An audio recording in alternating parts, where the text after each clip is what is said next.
Рампата се крена, багерите влегоа и почнаа да уриваат во градскиот парк. Една по една дискотеките на една ера на младите и символ на ноќниот живот сега се претвора во градилишта. Тука треба да никне новиот Луна парк. Проект ветување од програмата на Коца Трајановски, па Петре Шилегов, преку екс-градоначалничката Данила Арсовска, а сега и предизборно ветување на актуелниот градоначалник Орце Ѓоргиевски.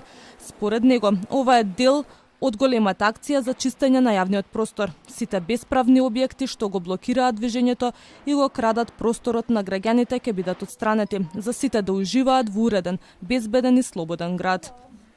Градот Скопје во координација со општина Карпош денес започна со реализација на поширока и јасно дефинирана акција за ослободување на јавниот простор во градскиот парк, во близина на просторот каде што е предвидена изградбата на Луна паркот. Станува збор за отстранување на бесправно поставени времени објекти, во јавноста познати како дискотеките во парк, кои со години го узурпираа овој значаен јавен простор и за кои има решенија за рушење од градежната инспекција на општина Карпош.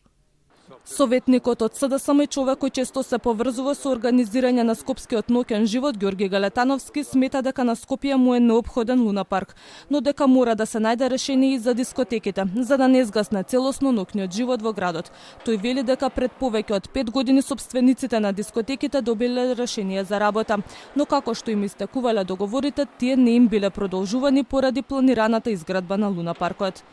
Убаво би било градот да најде дислокација за 3-4 диска, ќе биде и конкуренцијата иста, младите да имаат да одберат каде ќе искачат. Штета е, бидејќи стварно више на нула ни е ноќниот живот.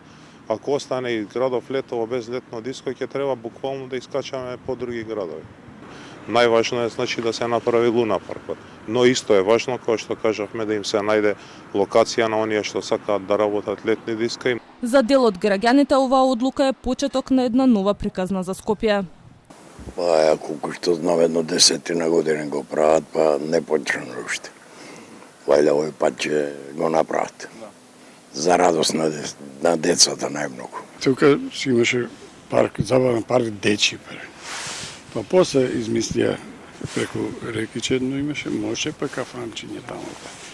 Дискотеки после се отвори.